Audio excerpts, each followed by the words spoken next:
Okay, I think we'll go ahead and get things started. This is the M-Cubed seminar, and I'm pleased to present Alex Lojko. He earned an integrated master's degree in meteorology and oceanography from the University of East Anglia, followed by a PhD in climate and meteorology from the University of Michigan. His dissertation focused on the upscale influence of mesoscale convective systems on the mid-latitude jet stream, which involved a couple of research visits to NCAR over the course of his PhD. Alex defended his PhD in May, I'm assuming of this year, you mean, of 24, and started a postdoc position in July at NCAR in the M-Cube labs supervised by Bill Skamrock. His current research involves evaluating year-long MPAS simulations as part of the next phase of the DYAMOND initiative. The floor is yours. All right, thank you. So for my presentation here, I am going to very briefly actually touch on some of my really recent NCAR postdoc work, but for the majority of it, I want to highlight a few key interesting results from my PhD research whilst I was at the University of Michigan, looking at these kind of upscale interactions between convection and the mid-latitude jet stream, and kind of looking at maybe some new perspectives to kind of evaluate these interactions. So to start off nice and easy, firstly, just when I'm referring to convective storms, I'm really referring to anything that exhibits kind of deep convection, whether that be the Mesoscale convective system or large-scale warm conveyor belts with embedded deep convection within them. And this process is, of course, particularly important. It can redistribute heat, moisture, momentum up towards the kind of tropopause and radially get spread out from divergent outflow. And this process is particularly important, especially when we think about our contemporary global weather models, particularly because deep convection is still a process that might necessitate kind of the usage of parameterization schemes. And so if I kind of show you qualitatively a very nice lower resolution simulation that might necessitate the parameterization of deep convection, and one that more explicitly resolves deep convection, you'll see a lot more realistic structures, for example, the more kind of explicit representation of these convective updrafts in these higher resolution simulations. And so the issue with parameterizations, as has been noted by numerous literature, is that it can be an important mechanism for error growth, especially along, for example, the tropopause. And so with that in mind, with these motivations in mind, hey, convection, this is an important process. It can be associated with rapid error growth.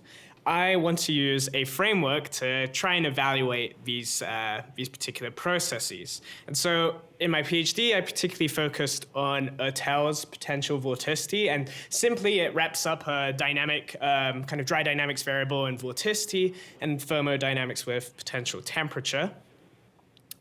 And it comes with several key kind of useful properties. And the two I want to kind of highlight, which will be important for this presentation, is that firstly, if we're, say, following a parcel of PV, let's say 1 PVU, and we follow it with respect to time, and if it doesn't change that value, then this tells us this is a rather adiabatic motion. Diabatic heating isn't really occurring here. So it tells us it's a useful variable for talking about diabatic heating. The other kind of rather important thing is that in a kind of general climatological base state, PV should be positive in the Northern Hemisphere. However, with my little asterisk sign over there, this is not necessarily always the case. And to understand why, we need to kind of talk a bit about heating and different length scales of heating. So in our kind of rather kind of well understood version of like PV dynamics, if, say, we have a large-scale weather system, like really big, then generally, broadly speaking, PV is reduced in the upper troposphere due to above a region of mid-level maxima in latent heat release, and PV enrichment below that mid-level maxima. However, before going into the however, we can kind of visualize these PV changes as, say, PV anomalies. So PV reduction is a negative PV anomaly with respect to some form of climatological base state. However, when we're looking at these more localized scales, say when we're looking at deep convection, these PV dipoles actually preferentially orientate themselves more along a horizontal plane. And what's really unique about these convective scale PV dipoles is that due to the action of very vigorous horizontal heating at these really localized scales, PV in the Northern Hemisphere can actually turn negative. So this is a kind of composite figure from Annika Ertel, and this is compositing many different kind of convective updrafts in a case study of a warm conveyor belt. And there's a very robust signal of these PV dipoles, one of which the negative sign actually flips to the negative, even though we're in the Northern Hemisphere.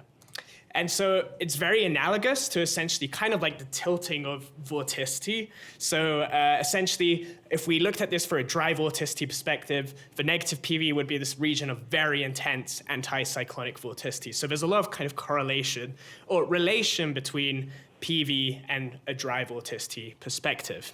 And so here's just a kind of quick top-down perspective along the kind of dynamic tropopause, kind of really highlighting kind of the particularly small length scales. So these are on the order of just a few tens of kilometers. So this is all well and good, but the title of the presentation is looking at upscale interactions. And so this is where, especially with recent studies, I find really interesting, is the existence of mesoscale regions of negative PV. And so, of course, the negative PV, as explained by theory and high-resolution simulations, it's all this very much localized feature. However, high-resolution simulations observe these very elongated negative PV features, and even via recent observational studies, such as Nordex, where they fly these planes over the Atlantic and drop zones. From that have also been observations of mesoscale regions of negative PV. And so to kind of tie everything together, how do we go from baby negative PV to big negative PV? I'm going to show hopefully a rather enticing kind of case to kind of draw everything together. So here's just satellite imagery. And so starting off in that red box is some kind of convection that develops over Wyoming and kind of grows into this kind of mesoscale convective system. Now, if we view this using CONUS 404 data from a PV perspective, you see those convective scale PV dipoles. Black arrows show strong upper level winds, and those features, they get sheared, they essentially get stretched in the direction of this wind field. And so this is just showing an 8-hour simulation at 250 hectopascals, but you'll see as the simulation progresses, more and more of the kind of screen gets engulfed with this negative PV. So it gets diluted and stretched out from those initial convective scale PV dipoles. And to really appreciate this kind of concept of upscale growth, here it is in kind of fast speed. So baby dipoles, and then we get this enormous synoptic-scale structure of negative PV. It's near zero, but it is a negative PV structure. So it's essentially very similar to a region of inertial instability where the anticyclonic vorticity exceeds Coriolis parameter. Those black arrows that you see that develop, those are essentially kind of regions where wind speeds exceed 55 meters a second. So when that negative PV, big negative PV, approaches, say, the jet stream, we tend to actually see the development of these jet streaks.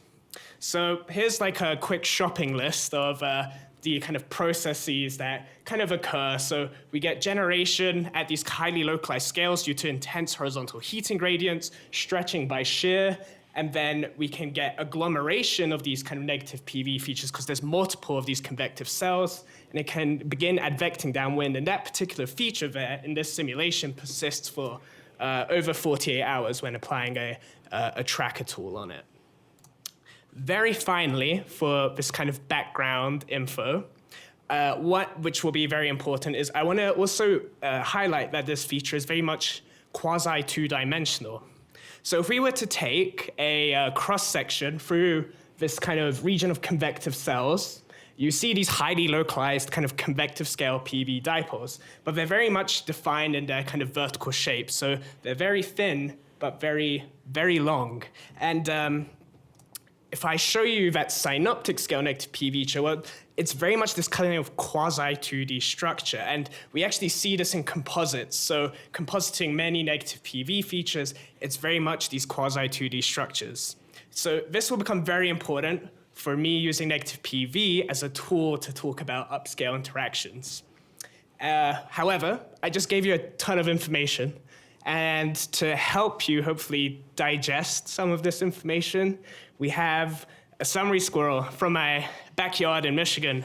And here are some really important key points. But really, the really key point I want to mention is I'm going to be using this synoptic scale negative PV as kind of like my middleman between the mesoscale convective systems and the jet stream. It's going to be my kind of Eulerian fingerprint for air that has arisen from these deep convective clouds.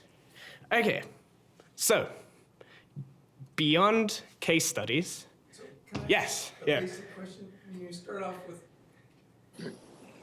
Is there a, sorry, I thought you were sitting up because you wanted to hand me the microphone. Actually, you were just, right, so you start off with the sort of the classical QG picture with negative PG, PV reduction aloft and PV generation below from heating. And then you went on to the convective scale picture with these horizontal dipoles. Correct, yeah. So at the end, you ended up with a picture that looks a lot like QG again. You explained it through some convective scale dilution and stretching and things I don't very well understand.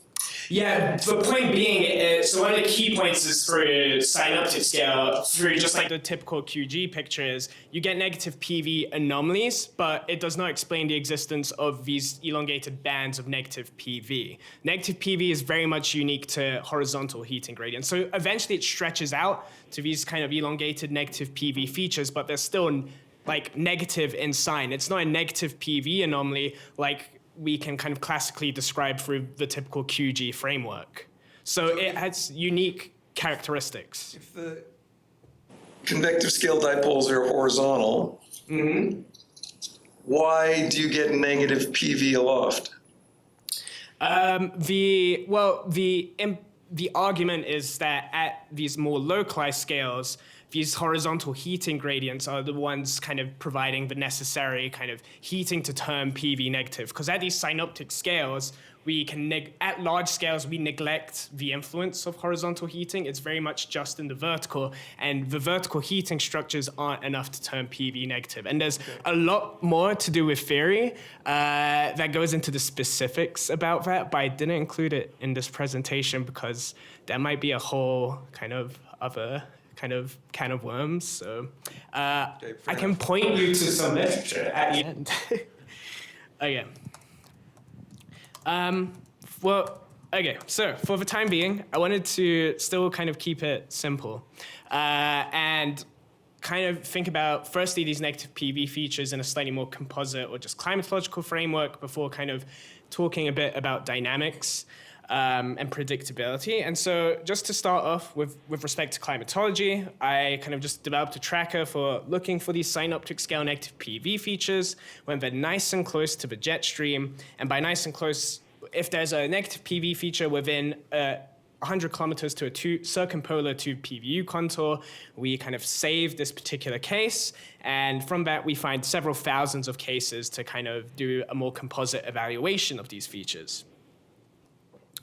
And so by doing, firstly, a brief climatology without applying that algorithm, just looking at the general climatology of negative PV, of course, there's going to be more at lower latitudes where you're potentially going to expect more kind of deep convection, for example, compared to higher latitudes.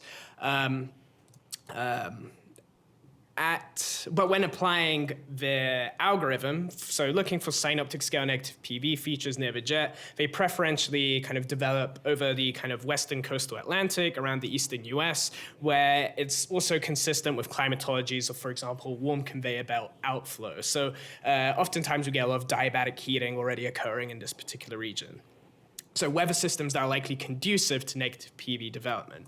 And so during the winter time, this kind of region of maxima shifts towards the Atlantic. And then during the summer, it's more continental, likely associated with Mesoscale convection over the continental United States. And so final bit of kind of brief climatological background. Once again, all negative PV. Of course, it's more common during kind of warmer seasons or during periods of when we're going to expect warmer oceanic waters. However, very interesting with synoptic-scale negative PV is that it's a lot more common during winter months, and some arguments proposed for this include that, well, if the negative PV needs to be kind of stretched into these elongated structures, we need conditions of strong kind of wind shear, and these are more commonly found during winter months when the jet stream is just climatologically kind of stronger. And then additionally, if we think about the type of convection during winter months, we might get deep convection embedded in warm conveyor belts. Those are more closely coupled to the jet stream than, say, isolated convection during summer months. Okay, so slowly going into like the dynamics of things using these composites. And so I have this slide here that actually I don't really need to use, but I like using it. So before going into the results, I use k-means clustering to kind of try draw a bit more detail about MPV jet interactions. And so the issue with just taking the mean of, say, 4,000 cases is we get a very unexpressive, undetailed PV field. It looks very lazy, and it doesn't tell us much information. So by applying k-means clustering, we get these far more expressive composites that tell us a lot more detail. So how does this look like with the real data? So I'm just going to show a very small subset of those composites. And so basically what we see during MPV jet interactions, so these synoptic scale features near the jet, we just see these kind of typical flow patterns conducive to highly amplified flow patterns. So the 2PVU contour is nice and wavy, so we get these kind of typical trough ridge couplets. The kind of strong region of kind of blue IVT anomalies, so strong moisture, kind of poleward moisture advection coupled to that trough. And we also see very notable kind of wind speed anomalies developing as well. And for me, I was particularly interested in, for example, cluster 3, because here the MPV jet interactions, they happen in a considerably drier region of the ridge. And one thing I did forget to clarify is basically all my plots I'm going to be showing are at 250 hectopascal. So roughly, these are all kind of at the tropopause type plots. But this happens in a much kind of drier region of the ridge. And so this kind of began motivating using kind of dry dynamics perspectives to explain negative PV, because the wind speed anomalies are consistent in all of the clusters. These synoptic scale negative PV features can advect quasi-adiabatically without kind of changing much in terms of their PV value. And with that in mind, motivated to use dry dynamics, one of the kind of key kind of metrics I'm using to kind of evaluate the dynamics in these particular cases is through the wave activity flux. And I'll go into specific detail about that in a bit. But just to kind of also explain roughly what's happening is that prior to these interactions, there isn't kind of much going on. On the day of these interactions, we get an emergence of this kind of large-scale wave activity, and then kind of one day later in the red arrows, it's clearly propagating downwind. And so at this point, I'm not implicating the negative PV as causing all of this. Like, obviously, we're expecting an emergence of wave activity, or perhaps just keeping it very simple, just emergence of enhanced kinetic energy along the jet as our jet stream becomes more wavy.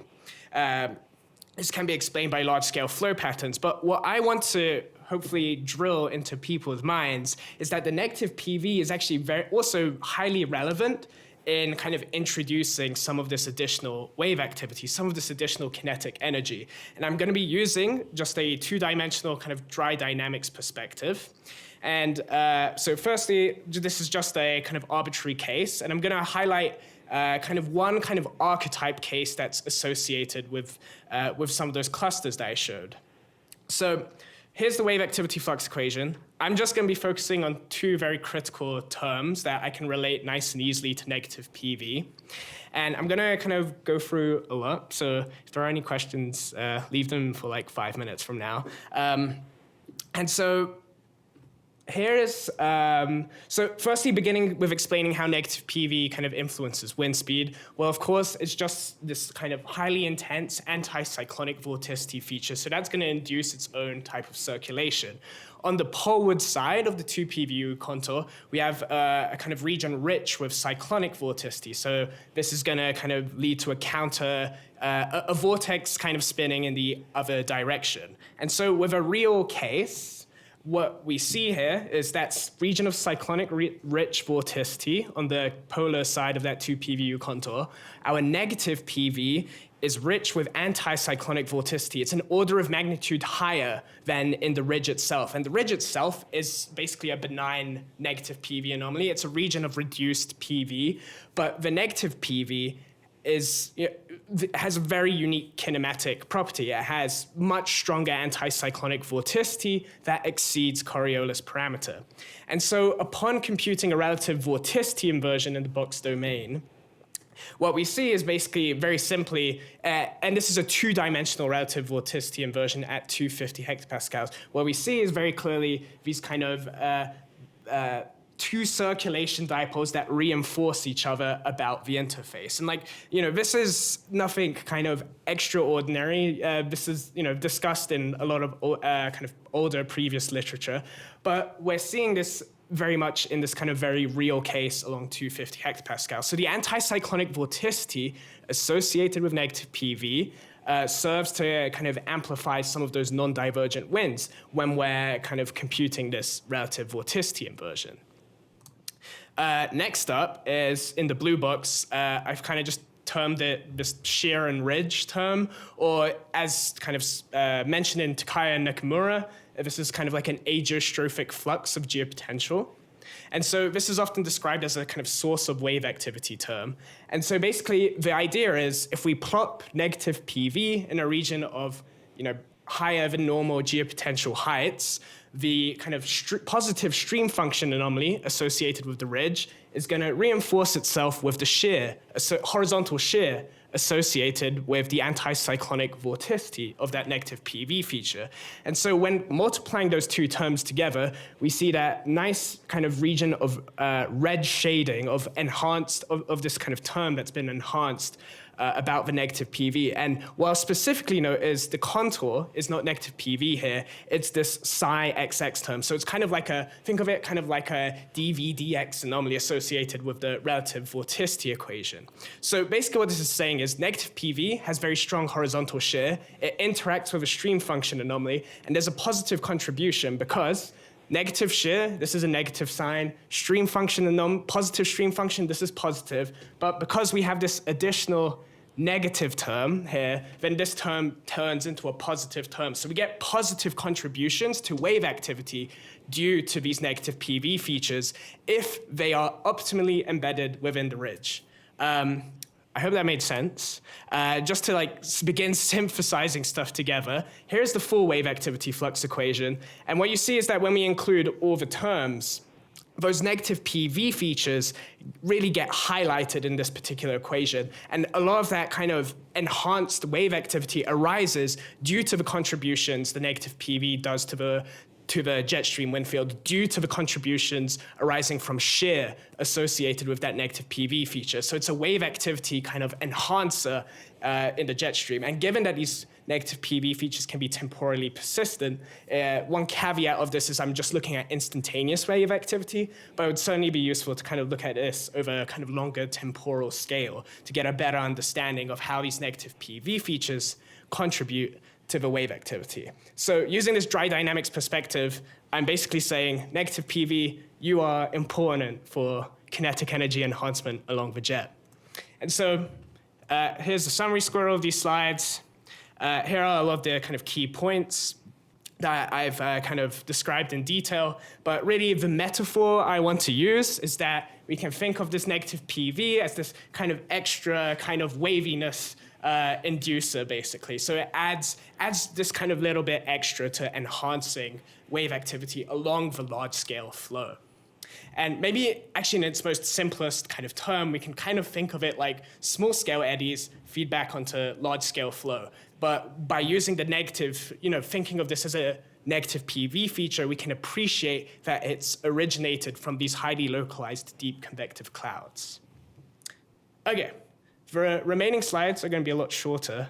I hope that you remembered one thing from the previous slides, just because it was very information dense. But at this point, I just want to talk a bit about the predictability of these negative PV features as well. So going back to this particular case, I looked at this particular case with 4 global ensemble weather models that have archived forecast data. So the European, Japanese, American, and Korean model. And what was interesting about this case is that using a kind of particular error metric that wraps up relative vorticity and wind speeds into a kind of single equation from David Parsons and his student at the time, Sam Lilo, what we note is that this is looking at forecast time kind of 144 hours into the future. But if we track this forecast error back in time, the kind of initial origin of this kind of error that kind of rapidly propagates downwind is over the continental United States. So those black arrows are showing wave activity flux errors. The shading is this kind of amplitude error. They all kind of utilize terms associated with wind speed and, more importantly, anticyclone, relative vorticity. And so to show you kind of a bit more of a zoomed in image, that negative PV feature, the time when this error manifests associates with when that synoptic scale negative PV feature gets nice and close to the jet stream and produces these kind of strong jet streaks. So it kind of coincides temporally at the same time. And if we look, if we kind of go kind of one layer kind of broader and just look at the anticyclonic vorticity error at this particular time, what you'll see, and this is the error associated, this is the ensemble mean from all 4 models, by the way.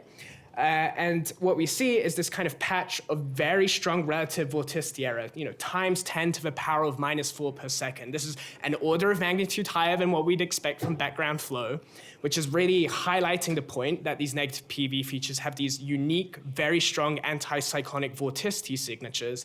And not only in that synoptic scale negative PV features, you see these kind of mesoscale kind of bubbles of negative PV. They're also associated with these very strong anticyclonic vorticity errors. It's very consistent that in all 4 models, they're misrepresenting the magnitude of the anticyclonic circulation associated with these negative PV features.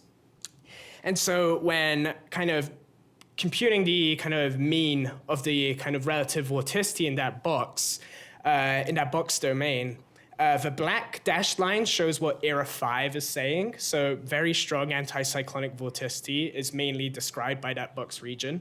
But all the models have a bias where they're underrepresenting the magnitude of the anticyclonic vorticity. The ECMWF model in this particular case, the ensembles did the kind of best job at representing the magnitude here, but as a kind of rule of thumb, the magnitude of the circulation is being under-predicted. And so what you're seeing in the scatter plot is the relationship between relative vorticity on the x-axis and that amplitude error, that shading, this error that's associated with this kind of propagating packet of error that then moves downwind. So what this plot is basically saying is if we have weaker anticyclonic vorticity, we're going to be getting more error that's being injected into the jet stream. And so I think I have another metaphor. Okay. So the metaphor for this particular presentation is the global models are the hamster that's barely hanging on. The reality is kind of powering along. And so the idea being is, of course, this wraps back to anticyclonic vorticity. The circulation is just too weak. And then also, just as a broader rule of thumb, don't keep 2 hamsters in one cage. That is unethical. Okay, so summary squirrel. These are some of the key points. One thing that I also did in this kind of particular research of this case study is we used a technique called ensemble sensitivity analysis on that region where we saw this kind of rotational wind arrows developing over the negative PV region to see whether it had an influence downwind. And so what we also saw in those models is that in the models that had stronger anticyclonic vorticity, the Rossby wave packet, so the wavy jet stream propagated faster downwind compared to the models with weaker relative vorticity. The caveat of that result was that because at the end of the day, none of the models really kind of properly represented the anticyclonic vorticity of the negative PV, it's hard to like, 100% confirm that negative PV change the outcome of the forecast of this propagating Rossby wave. But there's definitely evidence pointing that anticyclonic vorticity, we got to get it right to get the large scale flow forecast more accurate. Okay, so now, very final part of the predictability stuff. This is some stuff when I was a visitor at NCAR. So this was a lot of my work when collaborating with Andy Prine.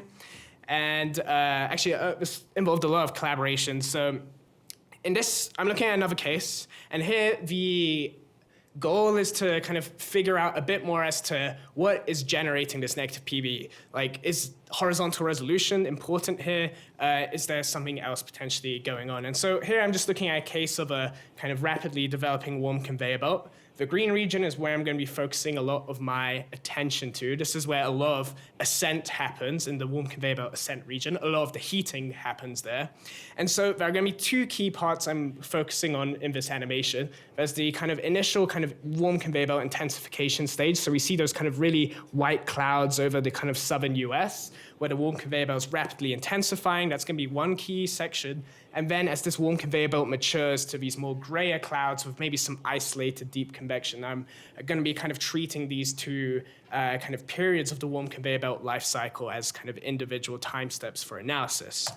And so to do a lot of my kind of research here with this particular case, you can kind of think of like me using 4 different models. So I'm using archived GFS data, and those initial conditions are used to initialize MPAS 5 ensemble members with MPAS 60 kilometers, 15 kilometers, and a mesh designed by Michael Duda where we use a 3.75 kilometers along the mid-latitude, so 30 to 60 degrees north, and then coarsened out to 15 kilometers.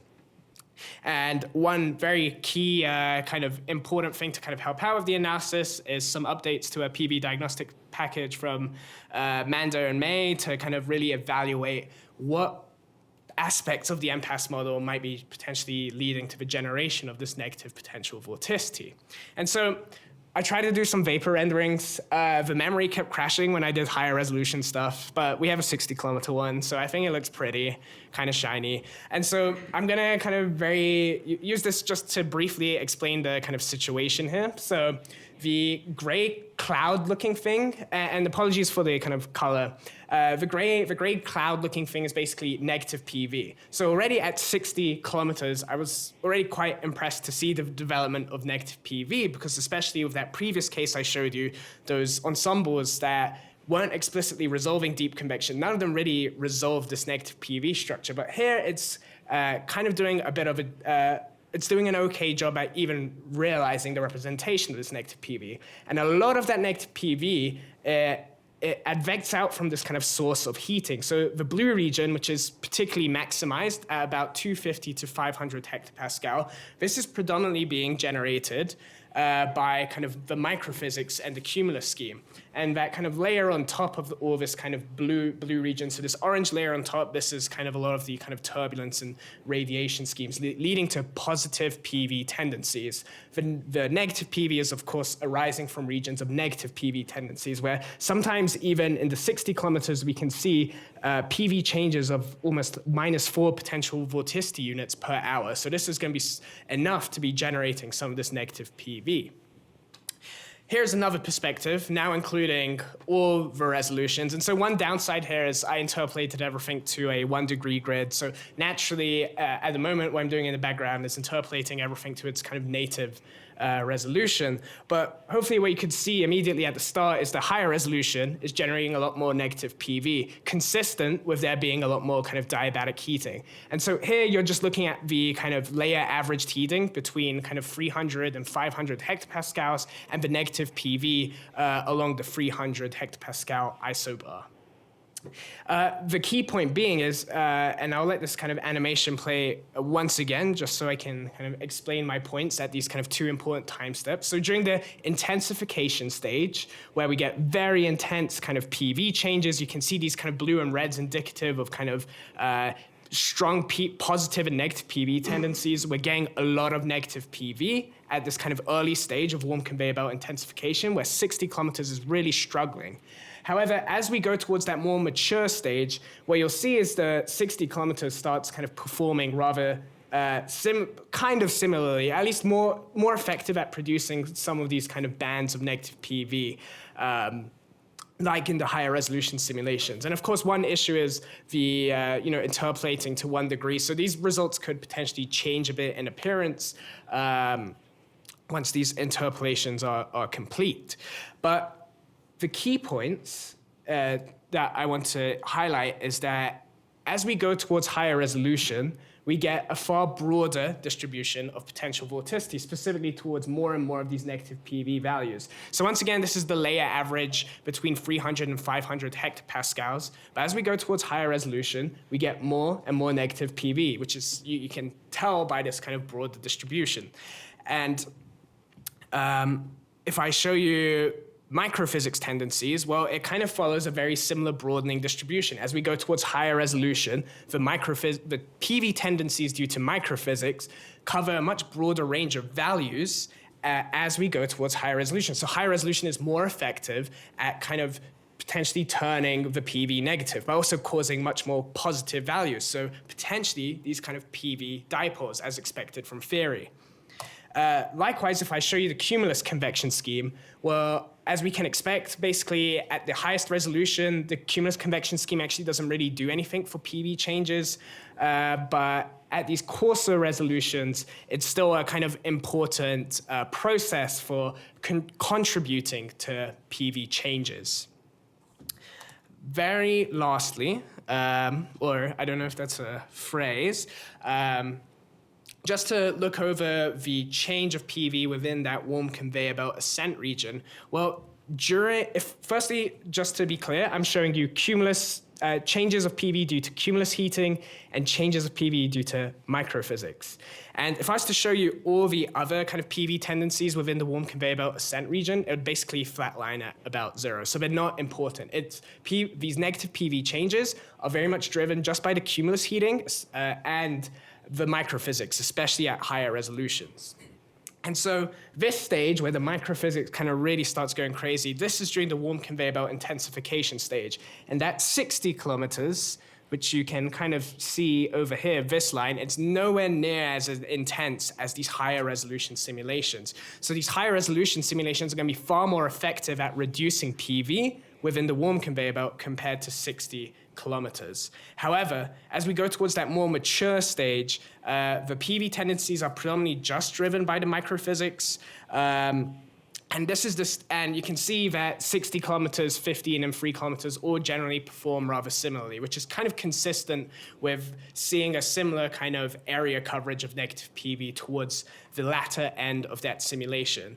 And so in terms of kind of discussing why this is kind of happening, why is 60 kilometers suddenly becoming more effective also towards the end at simulating some of that negative PV, one thing that I've just been exploring a tiny bit further is, and so firstly, maybe ignore the GFS because there were some slight interpolation issues. But in terms of Era 5 and the MPAS simulations, as we went towards the end of the kind of mature stage of that warm conveyor belt, you see that the average PV in the kind of upper level region of that ascent region, of the warm conveyor belt, it gradually broadens towards lower and lower kind of PV values. So it goes from starting from an average of, say, 0.5 during that rapid intensification stage to something of around 0.2. And so 0.2 potential vorticity units. So as the kind of background PV associated with that warm conveyor belt gets lower and lower, even though the 60 kilometer kind of PV tendencies are much weaker compared to higher resolution, it might have a better chance at maybe generating some of that negative potential vorticity because it needs to do much weaker PV tendencies to maybe switch into generating negative PV. But this is still work in progress. So I could be completely wrong. So we'll see. We'll see. This is my kind of hunch, I should add specifically at the moment. Okay, so I'm actually not going to cover this slide, but just to kind of briefly explain it in case it's maybe a question of interest at the end. But one thing I found very interesting is that the MPAS models, especially in this simulation, performed much more consistent with reanalysis in terms of the lifetime of the warm conveyor belt compared to GFS. And so what I mean by that is that the temporal persistence of heating of the warm conveyor belt in MPAS was much longer compared to GFS. And so as we start going into day 5 in the forecast, for example, there's much less, GFS stops producing negative PV completely. There's kind of no regions of kind of inertial instability, no kind of strong anticyclonic vorticity features, but they persist in MPAS. And you can see of those kind of red contours just added for our of interest, they're generally consistent with where we're seeing these negative PV features nice and close to the jet stream. But the point being is that, yeah, there was some very interesting stuff where ensemble members that had more persistent warm conveyor belts, they tended to favor more anticyclonic wave breaking of the jet stream. Those with less persistent warm conveyor belts, they favored more cyclonic wave breaking. And I can touch on that more, but I didn't want to go kind of too far outside of just talking about negative PV, which is the kind of main purpose of this presentation. But if it's of interest to you, then I can speak to that a bit more. Okay, so because I'm in Colorado and this was a NCAR project, here are the kind of key conclusions. Microphysics really seems to be kind of the key driver, especially at higher resolutions of maybe generating these kind of PV dipoles and specifically the generation of negative PV. But it was impressive to see some negative PV generation even at 60 kilometers. So clearly kind of with these two cases that I looked at, horizontal resolution is not necessarily enough to kind of explain why negative PV is being generated sometimes and why it's not being generated other times. Okay, so very finally, last 2-3 minutes, just a bit of background about what I'm working right now with Bill on evaluating 1-year DYAMOND simulations. So this is phase 3 of these particular MPAS simulations. So ran at 3.75 kilometers. We have a quite high resolution vertical mesh. And 1-year simulations. Okay, so just to cover some very interesting kind of notable biases or like notable results that I'm currently seeing with the application of these 3.75 kilometer simulations is that here I'm just showing you June and July. And so I've been comparing these simulations against reanalysis and observations. And so one key thing that you might already notice is that generally these higher resolution, these MPAS simulations are generating a lot more precipitation, particularly over these more warm oceanic waters along the mid-latitudes and particularly over the subtropics. And so looking at what this seems to be co-occurring with, well, over on the left is the difference between MPAS precipitation and global precipitation mission precipitation. And this is millimeters per day. And it's very consistent with the pattern of where we're seeing too many or too little mesoscale convective systems. So whilst the kind of the title for this is basically showing the kind of extra hours an MCS is occurring over a particular grid point. So much more frequent MCS is consistent with where we're seeing kind of too much precipitation at the moment. And looking at this from a kind of longer temporal standpoint, because I've interpolated the data from kind of January to August. So here is the kind of MPAS 1-year daily precipitation. And you can see there's basically a 20% more precipitation in these recent MPAS simulations compared to the reanalysis. And I worked a bit with Falco, and Falco shared his MPAS 40-day simulations during winter, which was a previous phase of the DYAMOND initiative, and they're a lot more consistent with reanalysis. And so the only things that have notably changed in these kind of next phase of these 1-year MPAS simulations is that, okay, we have higher vertical resolution, but perhaps the two key things I'm currently working on checking to see what could be causing this bias is there's different SST data set. Is that potentially, doing something? And also the planetary boundary layer scheme has been switched in these later simulations. So seeing if one of those things could be causing this rather excessive rainfall. That's currently what I'm looking at. And then with my future goal of I'm still interested in upscale MCS interactions, I think it's super valuable that we're going to have a 3.75 kilometer 1 year simulation to kind of begin looking at maybe upscale interactions beyond just case studies and actually looking at it through more a composite perspective. I think there's a lot of very valuable insight to get there. And so even though maybe MPAS simulations these new MPAS simulations are quite energetic. So for example, we're seeing far more jet streaks over the US consistent with seeing too much mesoscale convective systems. So already a bit of motivation to want to look at these upscale interactions in more detail. I think, there's a lot of essentially motivation to look at these upscale interactions in more detail through a composite perspective and being able to go beyond case studies. Okay, and then here's just a quick proof of concept. I was using Andy's MOAP tracker that you might be familiar with. So it tracks specific weather features. So here's an MCS in blue contour, jet streak in the purple contour, and it's very cool to see there's many of these cases of like, hey, jet streak initiates at the same time as MCS, and it propagates downwind. Very cool. Like we can also begin looking at not only upscale interactions by leveraging this global 3.75 kilometer data, but also kind of trying to interpret some of these downstream effects, which I think will be very valuable. Okay, and then here's a generalization of my results, and I will leave the presentation there.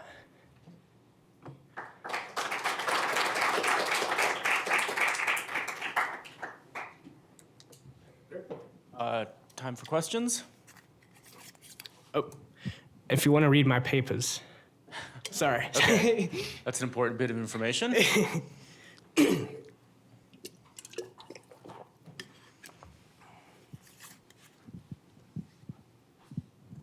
that was interesting. So you focus on NPV, but there's also inertial instability. Well, most of it must be due to the negative absolute vorticity. So yes. Why do you focus more on NPV than negative absolute? So the logic behind that comes down to me wanting just to use MPV as a as I suppose this variable, like this thing that I can connect these MCSs to the jet stream. And so by using just a dry dynamics perspective, I don't think it necessarily tells us about the kind of heating or the particular weather system that has explicitly generated these kind of elongated bands of negative PV. So my logic for just mainly focusing on the negative PV is that the theory already outlines that it can only originate from these highly localized deep convective features, specifically from the heating associated with them. And so with that kind of theory in mind, I'm a lot more comfortable in using this synoptic scale negative PV as my kind of proxy for talking about how thunderstorms interact with the jet, as opposed to just dry dynamics, inertial instability, which doesn't really explicitly tell us that it has originated from these highly localized deep convective cloud processes. So it's more just there's a bit more extra information that we can obtain by examining negative PV that gives me more confidence that I can use it as a proxy for heating from convective storms. It was interesting you had a large-scale source of negative PV. Yeah, well, so... It looked diabatic. Yeah, which slide are you referring to? The microphysics was still producing large-scale NPV. Yeah, so... Upstream of is it referring to like that vapor simulation? Or well, these ones where the generation, where you're looking at the source terms for the PV, microphysics was still causing some, as far as I could tell from. Yeah, exactly. So it's interesting. Yeah, I don't think I can answer explicitly why, because it's there is just a broad region of kind of PV reduction in that region, but it's not resembling what we'd expect from like theory of just seeing these explicit PV dipoles. Like clearly there's negative PV still emerging from this feature. And so one thing that of course I'm going to actually try and do is keeping in mind that I've interpolated this to a coarser grid, and we're seeing the layer averaged microphysics from 300 to 500 hectopascals. So maybe if I was just looking at a particular horizontal layer, maybe we could potentially see something that's a bit more suggestive of these PV dipoles if I didn't use this kind of more layer averaging technique, which could be smoothing out some of those specific details. But yeah, if it turns out that when I'm just looking at the horizontal plane and there's still no PV dipoles, then I think that's kind of worth digging into a bit further. Yeah. I have kind of a related question to that too. Just in general, about trying to disentangle the role of the microphysics as you change model resolutions from the parameterized convection. Is there a kind of clean way to do that? Because before you showed these results, I would have just guessed, well, kind of parameterized convection is playing a different role, and maybe that's important because you argued at the beginning that's the dipoles from convection that's the main source for this. So I was also kind of a bit surprised by the negative PV being produced by the microphysics. So I don't know, is there a way to disentangle that? Can you even do something like shut off the convection completely, even some of the larger scales? I mean, normally you wouldn't want to do that, but maybe here it could help with diagnosing things. Yeah, so I did do a bit of that because on the 60 kilometers, because I was at, so thankfully, yeah, Gretchen, you provided a lot of core hours for these simulations. And it was just enough, and that was just enough to play around with the 60 kilometers at the end after I did these ensembles. And so I did play around with switching off microphysics or cumulus heating. And so I didn't do both of them at the same time, which would have been interesting. But yeah, if I switched off cumulus heating, there was a bit less negative PV being produced. If I switched off microphysics, there was a bit less negative PV being produced. But at the end, I didn't progress with that any further, just because I was also concerned if the simulations would get a bit physically unrealistic if, if I kind of integrated over the 6-day time period. So there was something, so there was definitely something.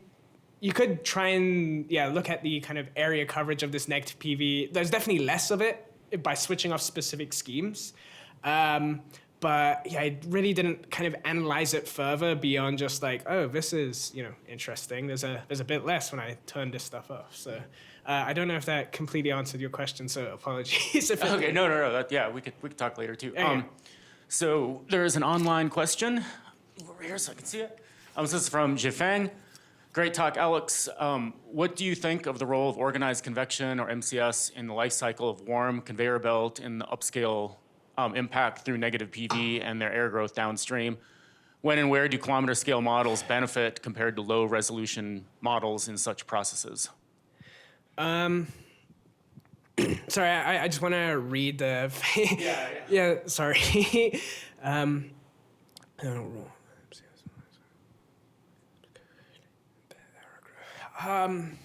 So if I was to maybe summarize that question, it's, what's the added benefit maybe of more, higher resolution for upscale downstream impacts associated with that negative PV, kind of in a simple way to summarize that. And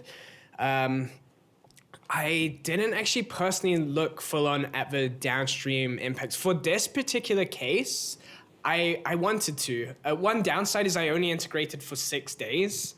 So it was hard. There wasn't really kind of much to see that was happening downwind. I think a bigger issue that I briefly touched on is that because the ensemble members actually had a lot of variability with the lifetime of the warm conveyor belt, so the lifetime of just this kind of broader large-scale heating, there seemed to be a lot more relation with how long just like broad regions of heating, how long that persisted for, as opposed to the negative PV features, at least in this MPAS simulated case.